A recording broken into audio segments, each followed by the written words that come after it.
Good afternoon. Good afternoon na kasi. Nagluto ako ng kare-kare. Pero hindi ko na sinama yung pagigisa. Para ano na lang. Ganito na lang. Diretso na lang. Hindi pa. Wala pang gulay. Diretso na siya.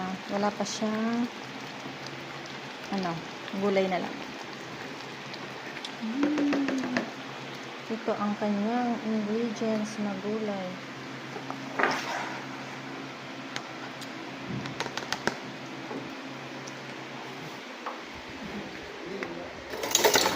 Ay, sorry.